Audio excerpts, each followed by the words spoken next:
Berikan sorak-soraimu yang meriah buat Tuhan kita. Karena hari ini kita mau merayakan kemenangan. Karena hari ini kita mau merayakan kebangkitannya. Haleluya. Mari berikan tepuk tanganmu yang paling meriah buat Tuhan kita hari ini. Mari saya undang kita bangkit berdiri bersama. Come on jemaat Tuhan. Dengan ucapan syukur katakan rayakan. Rayakan, Yesus rayakan. Come on. Rayakan, Yesus rayakan. Katakan rayakan. Rayakan, Yesus rayakan. Come on. Rayakan, Yesus rayakan. Katakan dia bangkit. Dia bangkit. Dia bangkit dan hidup selamanya. Dia bangkit, dia bangkit. Marilah rayakan, marilah rayakan kebangkitan Tuhan kita. Kamu jemaat Tuhan katakan rayakan. Rayakan, Yesus rayakan. Rayakan, Yesus rayakan. Katakan rayakan. Rayakan, Yesus rayakan. Rayakan, Yesus rayakan. Katakan dia bangkit. Come on. Dia bangkit. Dia bangkit dan hidup selamanya. Dia bangkit, dia bangkit. Marilah rayakan, marilah rayakan kebangkitan Tuhan. Kamu jemaat Tuhan katakan dia bangkit, dia bangkit, dia bangkit dan hidup selamanya. Come on, dia bangkit, dia bangkit, dia bangkit. Marilah rayakan, marilah rayakan kebangkitan Tuhan. Mari jemaat Tuhan saja katakan dia bangkit. Dia, come on. Dia bangkit dan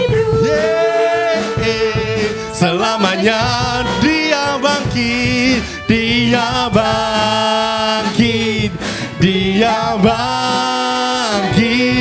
Marilah rayakan, marilah rayakan kebangkitan Tuhan. Come on, dia bangkit, dia bangkit, dia bangkit dan hidup selamanya.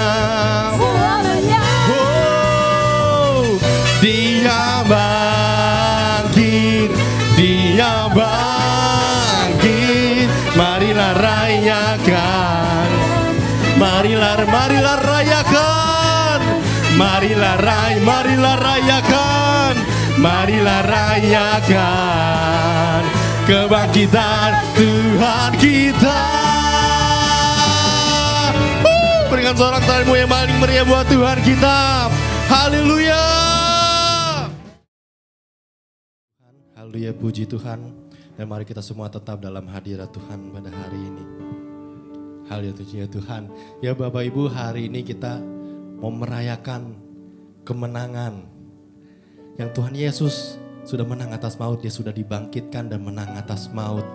Kalau hari Jumat yang lalu kita sudah memperingati hari kematian Tuhan Yesus, di mana dia berkorban, mengorbankan dirinya untuk menebus setiap kita di tempat ini. Dan hari ini dia sudah melakukan hal yang mustahil. Dia bangkit, dia menang atas maut. Oleh karena itu, karena penebusannya, saya percaya kita semua juga sudah dimenangkan oleh Tuhan. Amin. Oleh karena itu Tuhan, jemaat Tuhan di tempat ini, saya mau sebelum kita menaikkan pujian penyembahan kita, sebelum kita mendengarkan firman Tuhan, saya mau sedikit bersaksi buat Bapak Ibu jemaat Tuhan. Dimana ketika saya sedang mempersiapkan list lagu untuk ibadah pada hari ini, ya, saya coba merenungkan apa sih makna Paskah buat saya pribadi. Apa makna Paskah buat saya pribadi. Dan di sini saya mendapatkan satu lagu ini, dimana karena Yesus sendiri telah menang atas maut, dia melakukan hal yang mungkin di mata manusia mustahil. Dia menang atas maut. Di situ saya mengimani, di mana saya juga bisa menang atas segala pergumulan saya, atas segala masalah saya, atas di mana semua struggle saya imani. Di situ saya sudah menang. Karena Tuhan Yesus sendiri yang sudah memberikan teladan, dia sudah menang atas maut, hal yang mustahil buat manusia, tapi dia sudah menang. Maka tidak ada yang mustahil bagi Tuhan. Amin. Saya juga percaya apapun struggle saya, apapun pergumulan saya, tidak ada yang mustahil bagi Tuhan. Selama saya percaya sama Tuhan, tidak ada yang mustahil. Saya sudah menang atas maut. Oleh karena itu, di mana di tengah-tengah pergumulan, mungkin Bapak Ibu sedang mengalami sakit penyakit, sedang mengalami struggle, sedang mengalami pergumulan. Percayalah, jika Bapak Ibu percaya sama Tuhan, tidak ada yang mustahil. Dan kita tetap bisa berkata haleluya, haleluya, haleluya. Kita tetap bisa berkata Tuhan Yesus baik. Tuhan Yesus baik, amin. Amin. Oleh kata saya, kita mau sama-sama belajar melalui lagu ini. Di tengah badai, di tengah pergumulan kita mau tetap naikkan panji kita mau tetap katakan haleluya. Dan semuanya untuk Tuhan Yesus Kristus, amin. Mari berikan sorak-sorai buat Tuhan kita. Berikan sorak-sorai untuk Tuhan kita yang telah bangkit dan hidup, yang telah menang atas maut, dan menjadikan kita semua anak-anak yang lebih dari segala pemenang. Mari kita mau naikkan haleluya, haleluya, haleluya Tuhan. I raise a haleluya.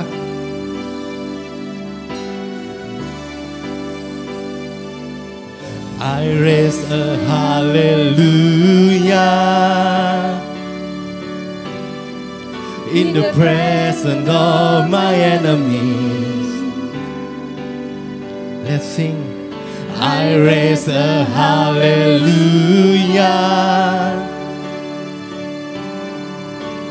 louder than the unbelief. I raise a hallelujah. My weapon is a melody. I raise a hallelujah. Heaven comes to fight for me. I'm gonna sing in the middle of the storm. Louder and louder, you're gonna hear my praises roar. Out from the ashes, hope will arise. Death is defeated, the King is alive. Berikan sorak-sorai. I raise a hallelujah. With everything inside of me, I raise a hallelujah. I will watch the darkness flee. I raise a hallelujah. In the middle of history, I raise a hallelujah. Fear you lost your hold on me. I'm gonna sing in the middle of the song. Louder and louder, you're gonna hear my praises roar. Up from the ashes, hope will arise. That is defeated, the King is alive. I'm gonna sing in the middle of the storm. Louder and louder, you're gonna hear my praises roar. Out from the ashes, hope will arise. That is defeated, the King is I'm gonna sing, I'm gonna sing. Mari saya undang kita bangkit berdiri bersama. Louder, louder and louder, you're gonna hear my praises roar. Up from the ashes, hope will arise. That is defeated, the King is I'm gonna sing in the middle of the storm. Louder and louder, you're gonna hear my praises roar. Out from the ashes, hope will arrive. That is defeated, the King is alive. I raise a hallelujah. I raise a hallelujah. I raise a hallelujah. I raise a hallelujah. Come on. I raise a hallelujah. I raise a hallelujah. I raise a hallelujah. I raise a hallelujah. Oh, I raise a hallelujah. Come on. I raise a hallelujah. I raise a hallelujah. I raise a hallelujah. I raise a hallelujah. Come on. I raise a hallelujah. Lebih jelasnya. I raise a hallelujah. I raise a hallelujah. Come on. I raise a hallelujah. I raise a hallelujah. I raise a hallelujah.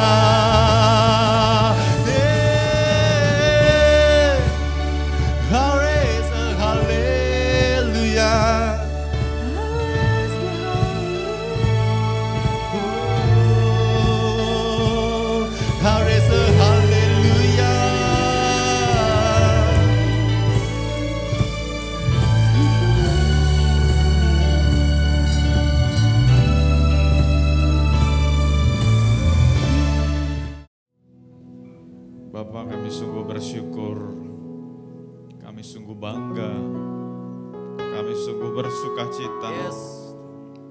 Karena kami punya Allah yang hidup.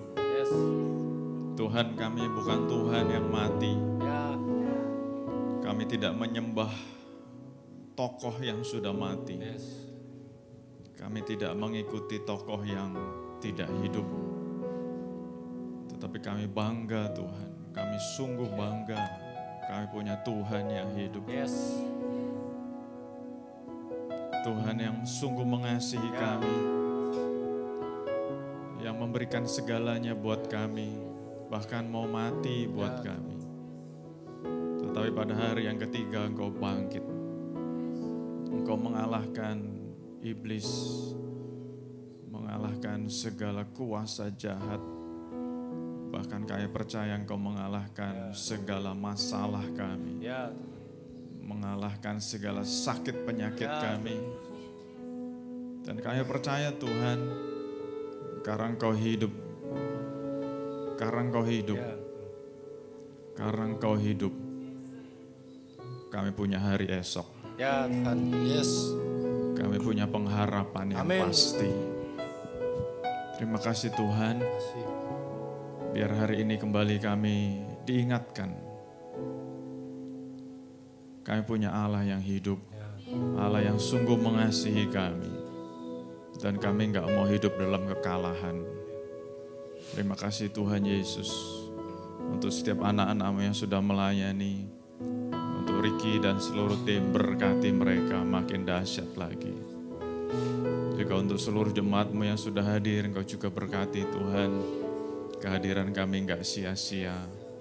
Engkau yang menjamah setiap pribadi Tuhan. Setiap pribadi. Bahkan keluarga kami masing-masing. Terima kasih Bapa. Kami mau dengar isi hati Tuhan. Kau urapi setiap kami tidak terkecuali. Buka hati kami, pikiran kami, mata kami, telinga kami. Supaya kami menangkap kami menjadi pesan-pesan. Hamba-Mu Kau mampukan layakan. Kuasai bibir lidahnya. Sehingga apapun yang disampaikan hanya dari Tuhan saja. Terima kasih Bapa, terima kasih Bapa. Berkata-katalah kami siap untuk mendengar. Dan kita semua yang siap diberkati Tuhan lebih lagi sama-sama katakan. Amin, amin, yes. Sebelum duduk boleh salam kanan kiri bilang selamat Paskah. Saya mau mengucapkan selamat Paskah juga. Thank you Rick. Paskah sebuah perayaan yang penting. Karena di hari Paskah kita diingatkan kita punya Tuhan yang hidup. Karena kita punya Tuhan yang hidup, kita punya masa depan. Alkitab mencatat, kalau Tuhan tidak hidup, kalau Tuhan Yesus tidak bangkit, yang pertama sia-sialah firman Tuhan. Ya kan? Sia-sialah firman Tuhan. Jadi kalau Tuhan Yesus nggak hidup, Tuhan Yesus tidak bangkit, ngapain juga baca Alkitab, ngapain juga dengar firman, dan lebih parahnya juga ngapain juga khotbah. Tuhannya mati gitu ya, tapi kita bersyukur kita punya Tuhan yang hidup. Yang kedua, kalau Tuhan Yesus tidak bangkit, sia-sialah orang percaya. Sia-sia nih kita ke gereja, kita beribadah.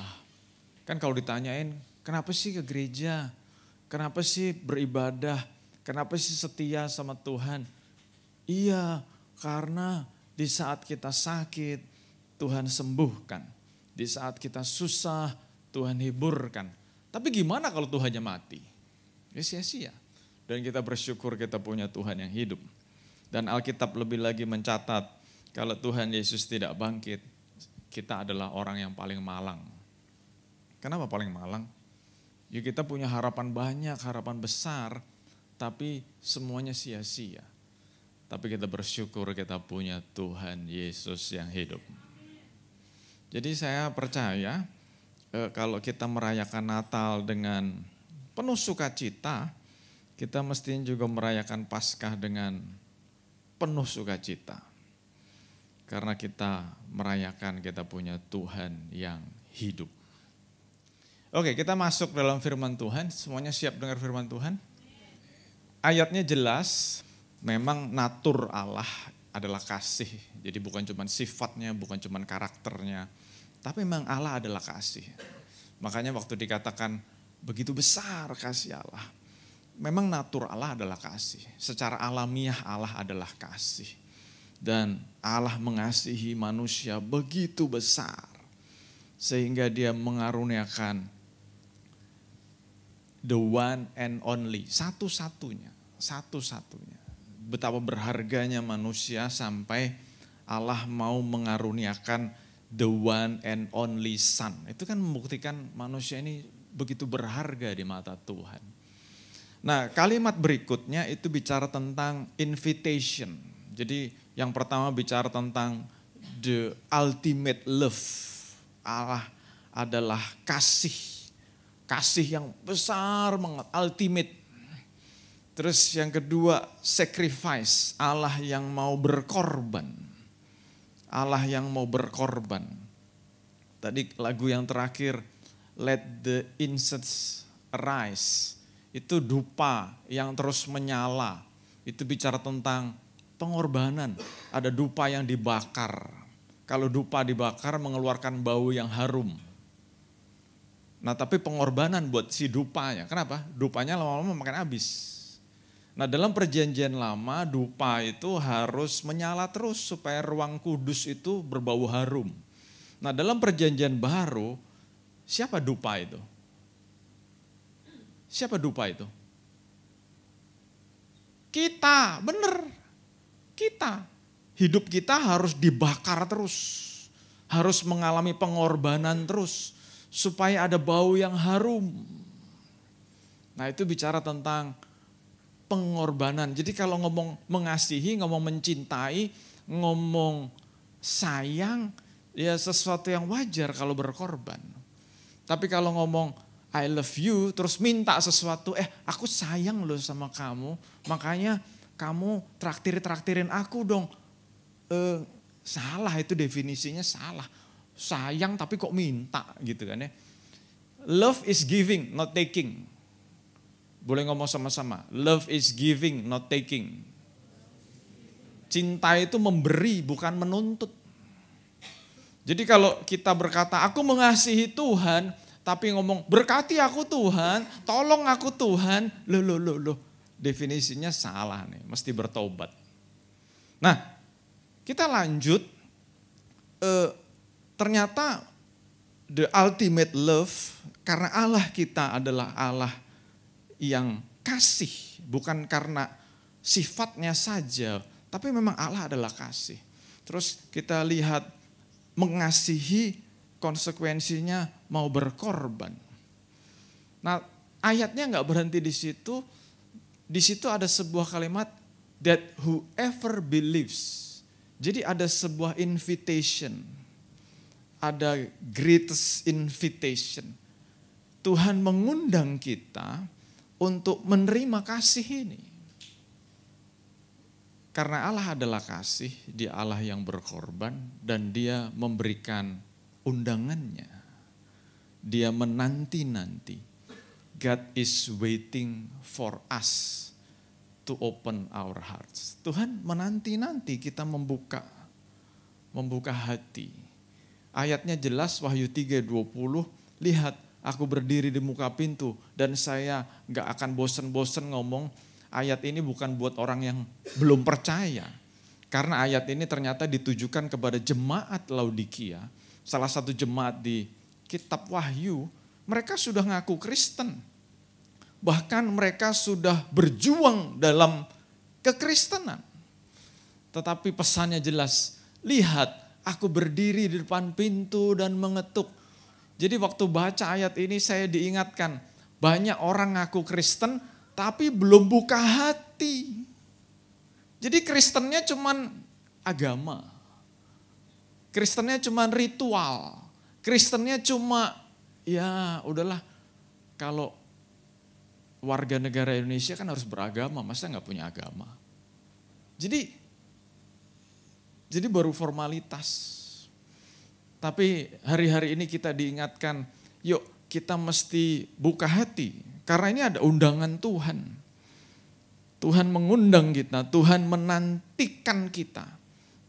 Supaya kita membuka hati. Kasihnya udah begitu besar banget. Dia rela memberikan segalanya buat kita. Saya waktu siap khotbah ini kan, saya suka berimajinasi. Jadi Allah Bapa bersama dengan anaknya, bersama dengan Roh Kudus, itu ibarat cowok lagi PDKT sama cewek. Lagi PDKT sama cewek, berusaha membuktikan cintanya.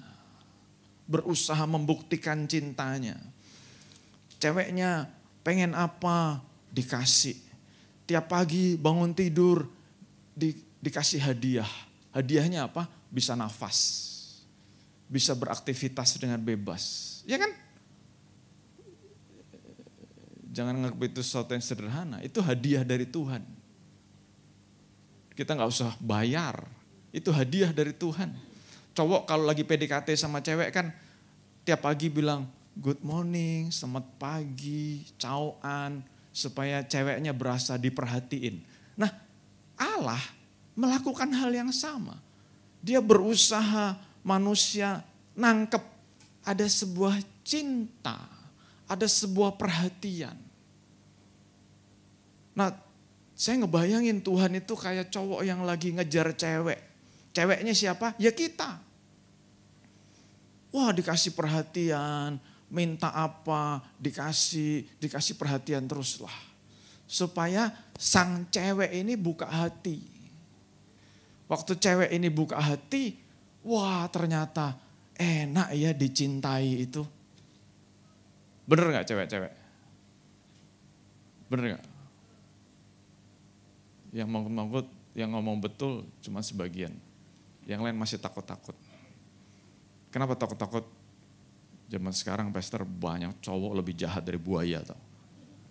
Nah itu makanya iblis berusaha merusak definisi cinta, definisi kasih dengan apa yang terjadi di dunia ini. Makanya iblis berusaha merusak yang namanya kasih, namanya cinta. Iblis berusaha merusak hubungan orang tua dengan anak. Karena kalau orang pernah dikecewakan, ternyata ada korelasinya dengan bagaimana dia berjumpa dengan Tuhan. Makanya ada yang namanya pemulihan. Supaya orang bisa punya pandangan yang benar tentang kasih Allah. Kasih Allah tidak sama dengan kasih dunia. Tapi analoginya kayak gitu tadi. Ada cowok yang PDKT sama cewek. Bahkan ceweknya tetap stay cool. Bukan cool, cold, dingin. Teman-temannya udah ngomong, tahu gak cowok itu naksir sama lu loh. Kok lu dingin banget kayak begitu sih. Bahkan mungkin orang tuanya udah ngomong, cowok itu kok baik banget sama kamu. Kok kamu gak ngasih respon. Nah itu kan selama si cewek tidak buka hati, hubungan itu tidak terjadi. Demikian juga hubungan kita dengan Tuhan. Tuhan sudah memberi segalanya buat kita. Bahkan ekstrimnya, Wahyu 3:20 ini dicatat. Aku berdiri di muka pintu. Ngetok-ngetok nih, ngetok-ngetok. Tapi selama pintu hati kita tidak dibuka, ya gak jadi. Gak jadi. Makanya sejak berminggu-minggu saya siap khotbah tentang Jumat Agung, tentang Paskah. Gak tahu kenapa Tuhan kasih sebuah tema. Temanya satu. Temanya sesuatu yang mungkin semua orang sudah pernah dengar. Tapi perlu diingetin, temanya satu, cinta. Karena Tuhan pengen manusia itu membuka hati. Kasih Tuhan sudah terbukti. Dalam, lebar, luas. Waduh luar biasa deh. Tapi kalau selama manusia gak buka hati, ya sia-sialah. Tapi beruntunglah orang-orang yang membuka hati dan menerima kasih Tuhan. Sama kayak cewek, kalau dia belum buka hati, ya walaupun cowoknya orang yang sangat baik banget, lembut, perhatian, rajin bekerja, tabungannya banyak, bukan cuma tabungannya banyak, investasinya di mana-mana. Sekarang kan katanya nabung itu kuno, nabung mah kuno, invest dong, gitu ya Rick ya. Tapi kalau si cewek tidak buka hati, apapun yang dimiliki oleh si cowok bisa dinikmati nggak sama si cewek? Bisa nggak? Enggak. Sama. Tuhan sudah memberikan segalanya, bukan cuma menyediakan loh, memberikan segalanya. Beberapa tahun lalu saya pernah khotbah, saya nggak tahu saudara ingat atau enggak. Kita nih saya lagi berdiri, saudara lagi duduk di situ, kita tidak sadari ada yang namanya frekuensi yang tidak kita lihat. Frekuensi itu apa? Ada frekuensi telepon, ada frekuensi TV, ada frekuensi radio. Betul? Ini lewat loh, di depan hidung kita malah. Mungkin masuk juga ke hidung kita. Mungkin nembus badan kita. Frekuensi itu berkeliaran di mana-mana. Tapi kita nggak tahu, kita nggak sadar. Bahkan ini ada frekuensi sebuah benda kecil yang saya pegang bisa menggerakkan multimedia. Ini kan frekuensi semua. Tapi kita nggak ngeh, sama loh. Kasih Tuhan juga begitu. Di mana-mana nih kasih Tuhan. Tapi kayak TV, kayak radio, kayak cellphone tadi, bagaimana kita bisa menangkap frekuensi itu? Kalau kita punya device-nya, kita punya alatnya.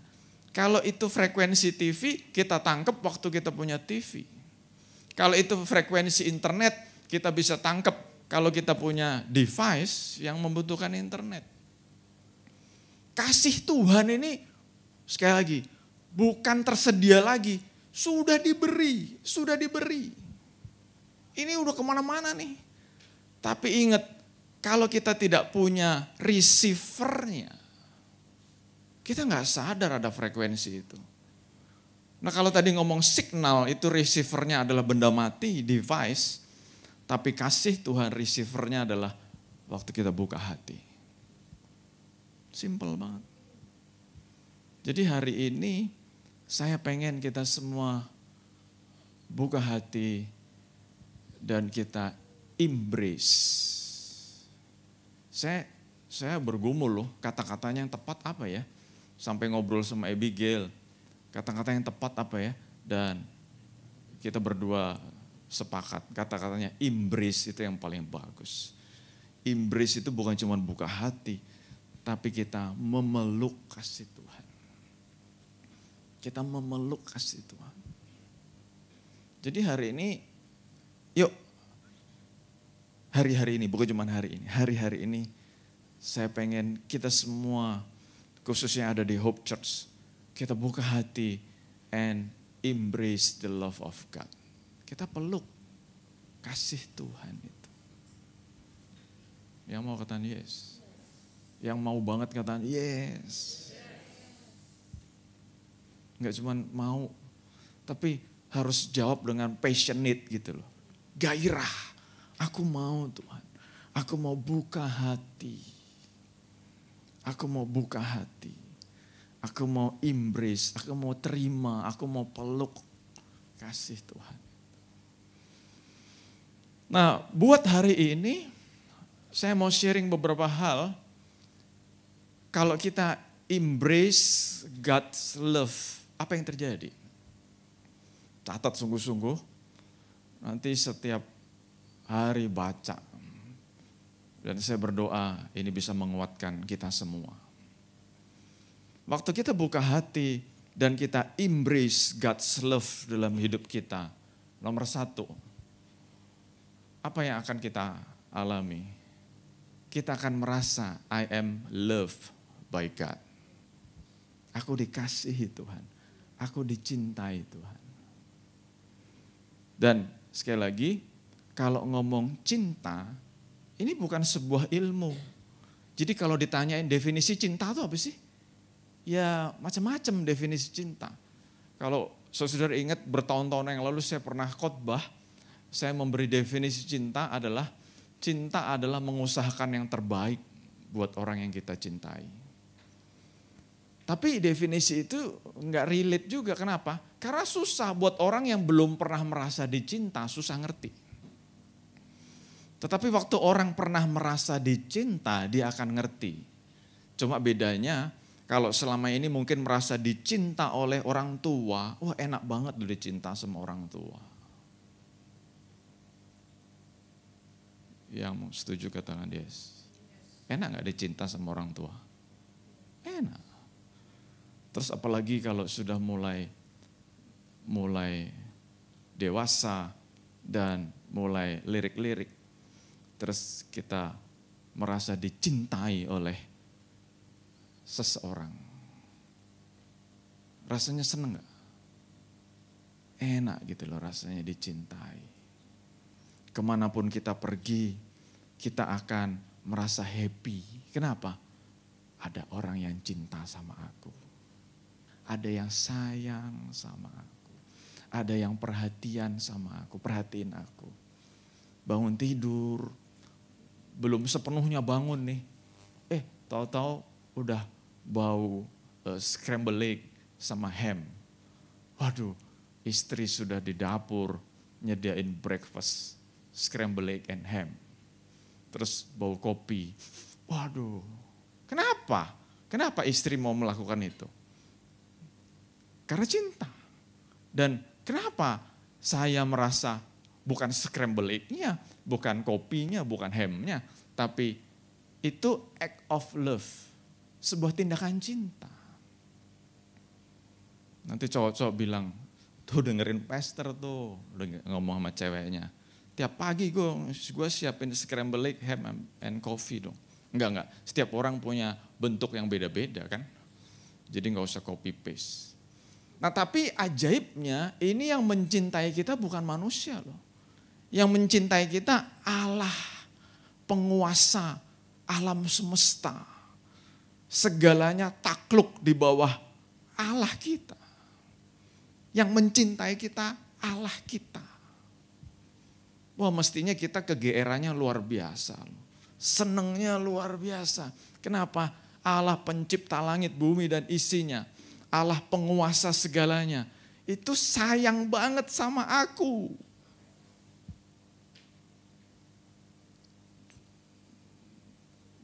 Tapi harus kita buka hati.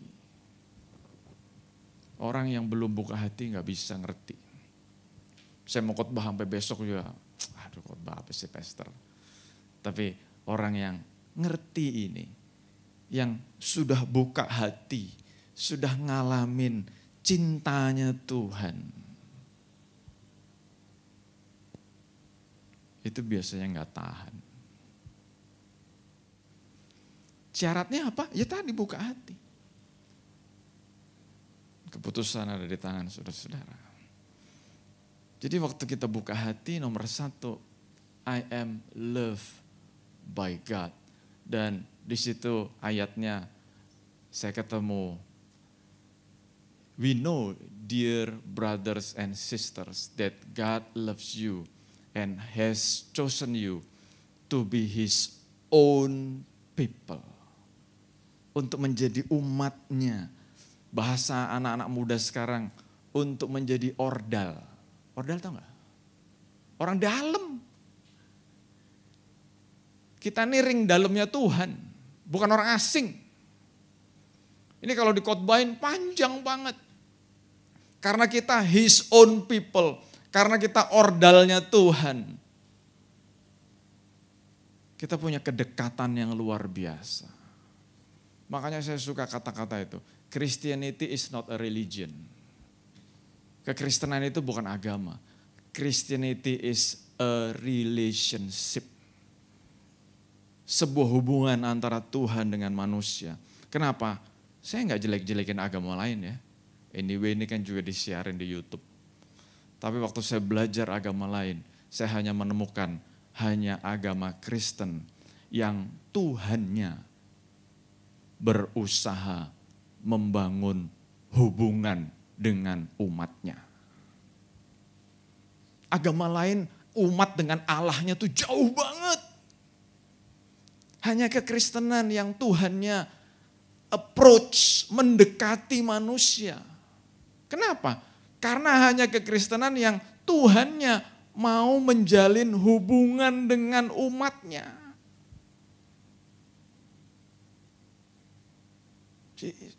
This is something very, very, very precious. Jadi kalau kita nggak mengalaminya, rugi besar, beneran rugi. Udah pagi-pagi bangun buat ke gereja, udah pagi-pagi bangun buat latihan, udah pagi-pagi bangun buat doa, tapi kalau tidak ngalamin, rugi besar. Jadi waktu kita buka hati, nomor satu, kita mengalami dicintai oleh Tuhan. Dan kita bukan orang asing buat Tuhan. Yang kedua, waktu kita embrace God's love, I am accepted by God. Aku diterima. Ayatnya jelas loh. Just as Christ has accepted you. Makanya saya mau mengingatkan tagline itu. Ya Rick ya, you are accepted the way who you are. Kita ini diterima apa adanya oleh Tuhan. Tuhan kita Tuhan yang maha tahu kok. Ngapain juga kita pakai topeng. Ngapain juga kita pakai drama. Orang faktanya Tuhan maha tahu kok. Dan Tuhan menerima kita apa adanya. Ada sebuah kalimat yang mengagetkan saya, tapi ini fakta generasi ini loh. Saya minta maaf sama generasi ini. Tapi waktu saya baca buku itu, saya kaget. Mengatakan generasi ini very addicted to others' approval. Sudah nangkap gak? Generasi ini sangat kecanduan dengan approval, dengan persetujuan, dengan kata-kata orang lain. Jadi generasi ini tergila-gila menjadi orang lain. Kenapa? Karena addicted to others approval. Jadi kalau ada yang ngomong, ih lu kok aneh banget sih pakai baju begitu, langsung dia gak nyaman. Ini kok aneh banget sih kacamata lu kayak begitu, langsung gak nyaman. Ini aneh banget sih rambut lu kayak begitu, langsung gak nyaman. Ini aneh banget sih kok lu ngomongnya kayak gitu, langsung gak nyaman. Dan saya mau katakan, Tuhan Yesus tidak pernah begitu sama kita. Karena dia menerima kita apa adanya. Jadi kalau generasi ini tergila-gila dengan others approval, saya mau katakan, forget about it. Kita kalau merasa diterima oleh Tuhan, sorry ya, saya mau ngomong sedikit agak selfish. Kalau kita mengalami accepted by God, I don't care with others people. Opinion. Terserah lu mau ngomong apa. Jadi kalau ada yang ngomong begini, ngomong begitu, memang harus introspeksi. Tapi waktu saya tahu, pokoknya saya melakukan yang terbaik buat Tuhan, terbaik buat sesama. Itu omongan-omongan itu udahlah, namanya juga omon-omon. Yang penting kita melakukan yang terbaik. Dan ingat, I am accepted by God. Bukan ngomong sama kanan kiri, ngomong sama diri sendiri. I am accepted by God. Itu yang kedua. Yang ketiga, waktu kita embrace God's love. Nomor satu apa tadi? Love by God. Nomor dua, accepted by God. Nomor tiga ini dahsyat. Nomor 1, 2 juga dahsyat. Tapi nomor 3 ini keren. Waktu kita embrace God's love. I have peace. Dan ayatnya kalau saudara-saudara perhatiin, mungkin yang paling merhatiin Fania. Dari kemarin terjemahannya beda-beda. Kenapa? Karena saya nyari ayat yang paling pas. Dan saya waktu menemukan Filipi 4 ayat 7, terjemahannya NET, New English Translation. Wah, saya ketemu nih. And the peace of God that surpass all understanding. Bayangan saya surpass itu gini loh. Kayak ada angin lewat di atas kepala saya. Melampaui segala akal, terjemahan bahasa Indonesianya. Saya nggak tahu saudara-saudara pernah ngalamin ini apa enggak. Tapi saya bersaksi singkat, berkali-kali dalam hidup saya mengalami hal-hal yang bukan cuma nggak enak, pahit, sakit, dan itu memaksa saya untuk seperti Rasul Yohanes, berdoanya udah bukan duduk, bukan berlutut, tiarap. Tuhan, Tuhan, Tuhan. Dan ajaib, di saat masih berdoa, saya mau ngomong ya, di saat lagi berdoa itu, belum selesai berdoa loh. Masalahnya hilang gak? Masalahnya hilang gak? Enggak. Tantangannya hilang gak? Enggak.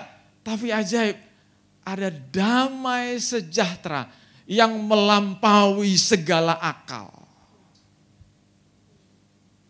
Peace that surpass our understanding.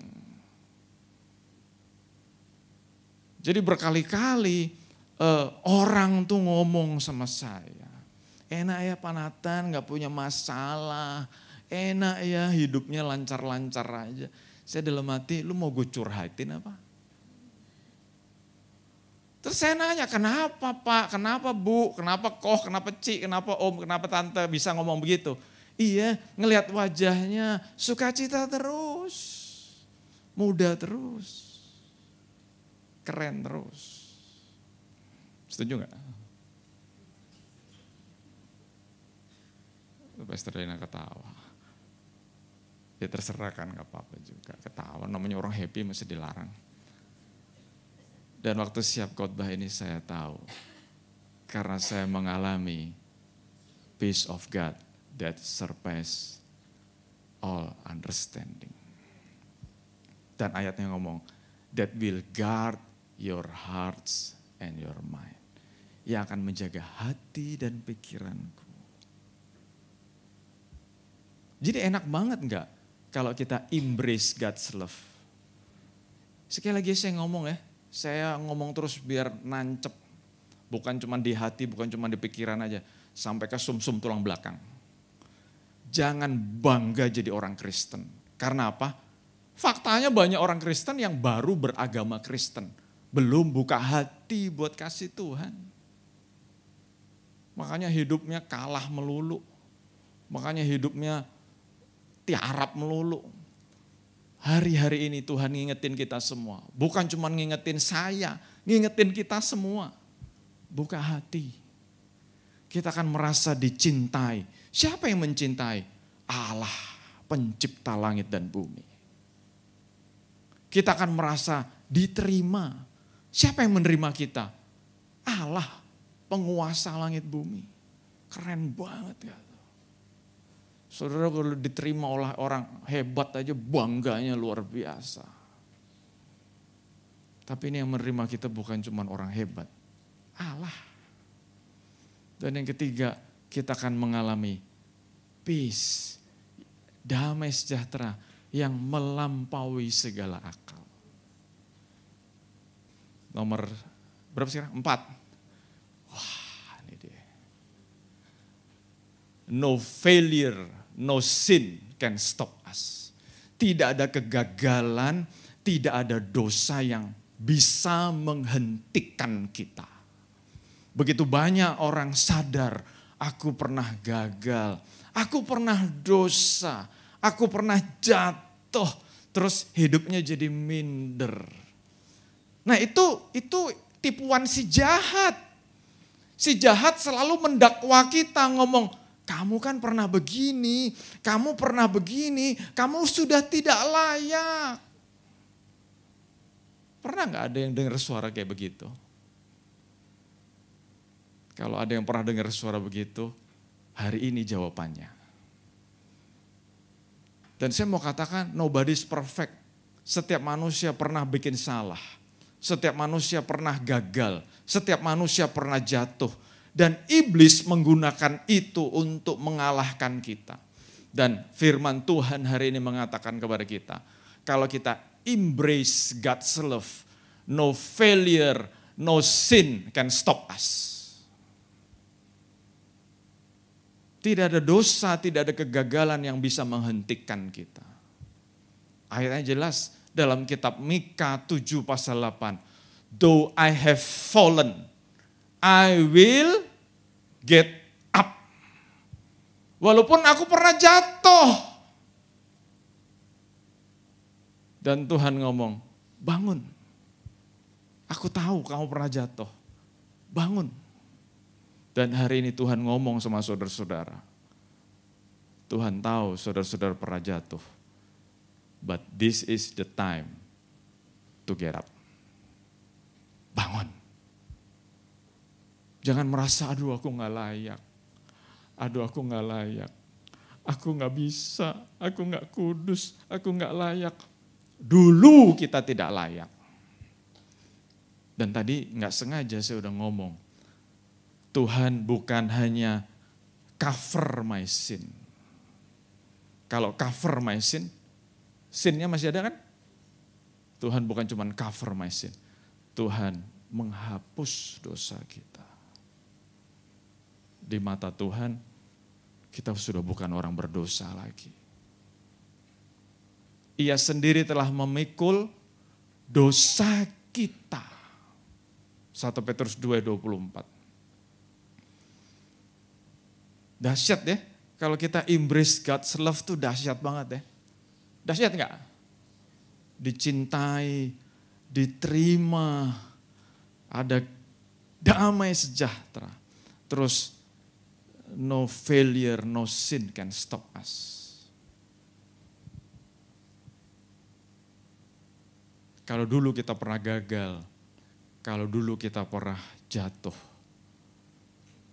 Tuhan pesan sama kita semua, jangan berbuat dosa lagi. Ayo bangun, ayo bangkit, jadi orang yang lebih baik.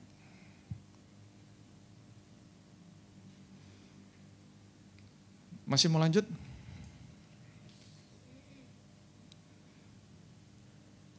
Berikutnya kalau kita embrace God's love, aku disembuhkan. 1 Petrus 2:24 jelas. Oleh karena bilur-bilurnya kamu telah disembuhkan. Bahasa Inggrisnya menggunakan stripes. Saya sampai bingung. Bilur-bilur, stripes itu apa? Buka Kamus Besar Bahasa Indonesia. KBBI. Bilur dalam KBBI artinya adalah luka yang panjang pada kulit. Nah, hari Jumat lalu kita sudah sama-sama baca. Waktu Tuhan Yesus dicambuk. Cambuknya bukan cuma dari tali kulit. Tapi cambuknya itu ujungnya ada tulang yang tajam. Ada logam, ada besi. Waktu Tuhan Yesus dicambuk, bukan cuma kulitnya yang tergores. Tapi dagingnya terkoyak. Dan dalam kitab Petrus dikatakan, oleh karena bilur-bilurnya kita disembuhkan.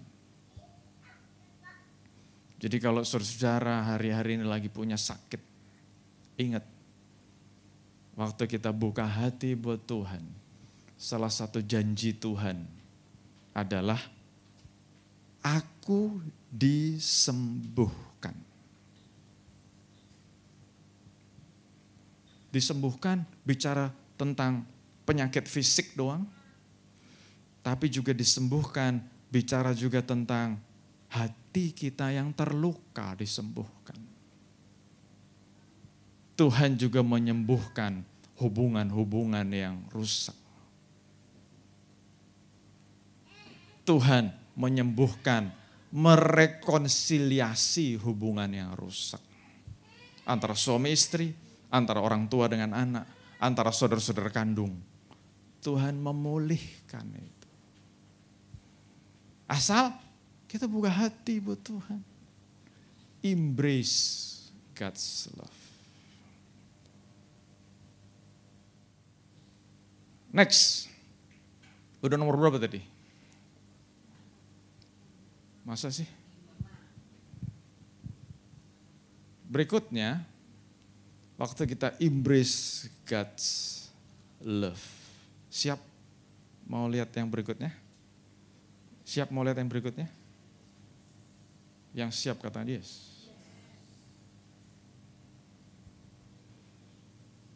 Ini bukan bikin-bikin saya loh, ada ayatnya. Bahkan ada lagunya. Lagunya mungkin saudara masih muda nggak tahu. Tapi zaman dulu ada lagu. Give thanks to the holy. Apa holy apa? Pokoknya nyanyi Don Moon. Let the weak say, I am strong. Let the poor say, I am rich. Dan ini bukan bikin-bikin anak saya. Ayatnya ada. Karena kamu telah mengenal anugerah Tuhan kita Yesus Kristus. Bahwa sekalipun ia kaya, oleh karena kamu ia menjadi miskin. Supaya kamu menjadi kaya. Jadi saya cerita sedikit.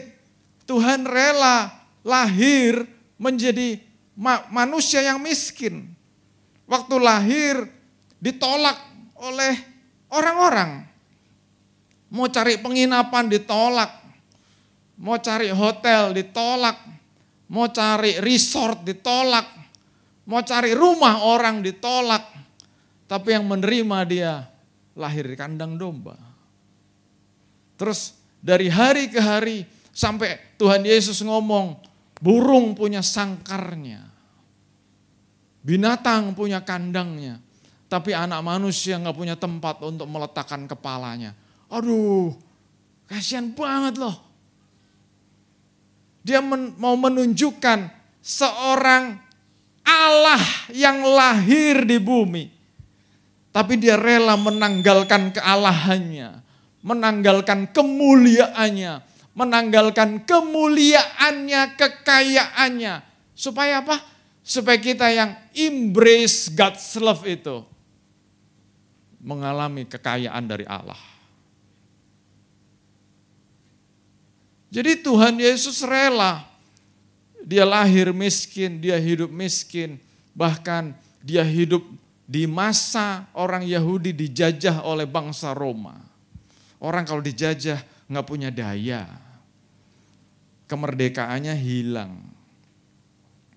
Dan Tuhan Yesus memberikan sebuah contoh. Waktu aku mati, tapi aku bangkit. Aku memberikan kemerdekaan.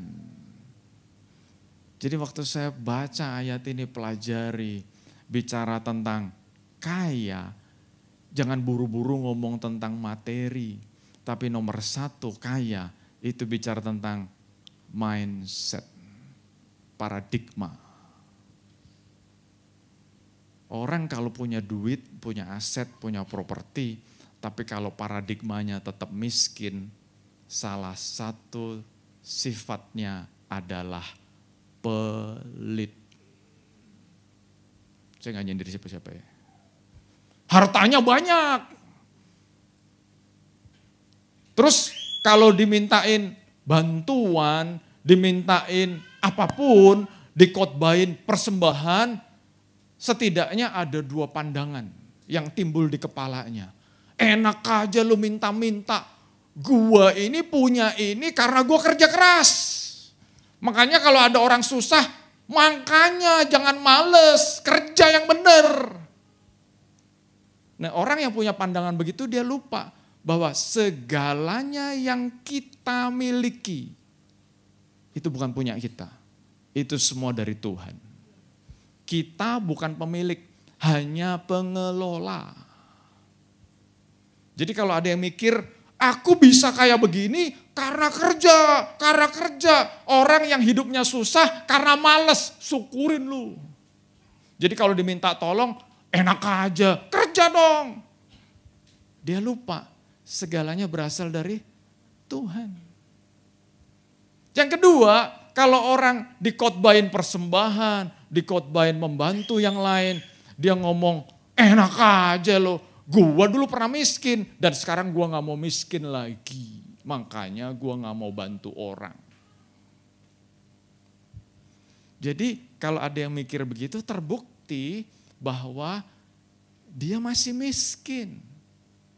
Bukan kantongnya yang miskin, bukan bank account-nya yang miskin, tapi yang lebih parah lagi, kepalanya yang miskin. Hatinya yang miskin. Tapi walaupun orang belum punya segalanya, tapi waktu dia punya hati dan pikiran yang kaya, dia gak bisa tahan kalau ngeliat orang susah. Kenapa? Aku pernah susah ditolong Tuhan. Aku sekarang mau bantu dia. Beda kan? Jadi waktu kita embrace God's love, kasih Tuhan yang rela berkorban itu masuk dalam hidup kita. Kita akan menjadi pribadi yang kaya. Kenapa kita jadi pribadi yang kaya? Karena Tuhan yang kaya memberikan hatinya ke dalam kita. Dan benar firman Tuhan, siapa yang memberi, dia akan terus diberi. Siapa yang berhemat, dia akan semakin kekurangan. Ada kan ayatnya kan? Siapa yang memberi, dia akan semakin diberi. Siapa yang berhemat, dia makin kekurangan. Dan saya harap saudara-saudara bukan cuma iya, bukan cuma amin aja. Siapa yang memberi akan semakin diberi. Terakhir buat hari ini, karena sebetulnya masih banyak lagi. Waktu kita embrace, kita buka hati dan kasih Tuhan masuk. I have a new life in Christ. Yang lama sudah berlalu. Dan sekarang kita punya hidup yang baru. So then, if anyone is in Christ, he is a new creation. What is old has passed away. Look, what is new has come. Kita menjadi ciptaan yang baru. Ingat, no sin can stop us. Tidak ada dosa, tidak ada kegagalan yang bisa menghentikan kita. Kenapa? Karena kita adalah ciptaan yang baru. Boleh lihat kanan kirinya, sebelah-sebelahnya udah ciptaan yang baru belum?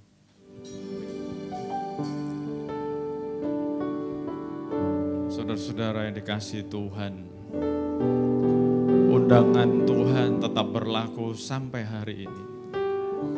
Selagi masih ada kesempatan, Tuhan masih mengundang kita. Ada greatest invitation. Tuhan berdiri di muka pintu sambil mengetuk. Waktu saya tanya Tuhan, saya berdoa sama Tuhan. Tuhan kasih spill sedikit. Kenapa sih Tuhan pengen kita dengar pesan ini di hari Paskah ini? Dan Tuhan kasih spill sedikit. Karena Tuhan mau mengerjakan yang besar buat Hope Church. Dan Tuhan mau sebelum yang besar itu terjadi, setiap pribadi di Hope Church harus mengalami kasih Tuhan dulu. Karena Tuhan sedang mempersiapkan kita semua. Bukan cuma saya, bukan cuma Pastor Lina, bukan cuma leaders, tapi semua, sampai semua jemaat mengalami kasih Kristus. Embrace the love of God. Sehingga waktu yang besar itu Tuhan genapi, kita semua sudah siap. Kita semua sudah sangat-sangat siap. Bapa, Engkau yang melihat setiap pribadi. Aku sangat bersyukur Tuhan untuk kebaikan-kebaikan-Mu. Kalau kami ada sampai hari ini, semua karena kemurahan Tuhan. Semua karena kebaikan Tuhan. Dan aku berdoa Tuhan, sebagai Bapak buat Hope Church, aku berdoa supaya setiap jemaat-Mu di tempat ini, mereka boleh mengalami janji-janji Tuhan itu. Oleh karena itu Tuhan, lembutkan hati setiap anak-anak-Mu Tuhan. Biar mereka mau buka hati, menerima kasih yang besar itu, menerima ultimate love itu. Terima kasih Tuhan Yesus. Aku berdoa Tuhan, gak ada satupun yang tertinggal, gak ada satupun yang terlewatkan. Setiap anak-anak-Mu dilawat Tuhan. Setiap anak-anak-Mu mengalami kasih Allah yang melimpah itu. Terima kasih Tuhan Yesus. Terima kasih untuk kebangkitan-Mu. Terima kasih untuk kasih-Mu yang besar. Terima kasih untuk pengharapan yang pasti. Terima kasih untuk janji-janji-Mu. Bahkan aku bersyukur untuk seluruh jemaat-Mu. Kau berkati Tuhan, berkati. Terima kasih Bapa, terima kasih Bapa. Berkati gereja-Mu di tempat ini. Biar yang besar, yang ajaib, yang dahsyat itu digenapi oleh Tuhan. Terima kasih Bapa, terima kasih Bapa. Bapak Ibu Saudara dikasih Tuhan, terimalah berkat yang terbaik, berkat yang berlimpah-limpah dari Allah Bapa kita. Kasih sayang, anugerah dari Tuhan kita Yesus Kristus, dan persekutuan yang manis dengan Roh Kudus yang akan terus memimpin, menguatkan, meneguhkan kita, ada selalu bersama-sama dengan kita mulai saat sekarang ini, bahkan sampai selama-lamanya. Dan kita semua yang diberkati Tuhan, sama-sama katakan amin, amin. Tuhan Yesus berkati. Limpahkan, limpahkan berkat rahmat-Mu, limpahkan damai serta-Ku, limpahkan kasih karunia-Mu di dalam Yesus Tuhan.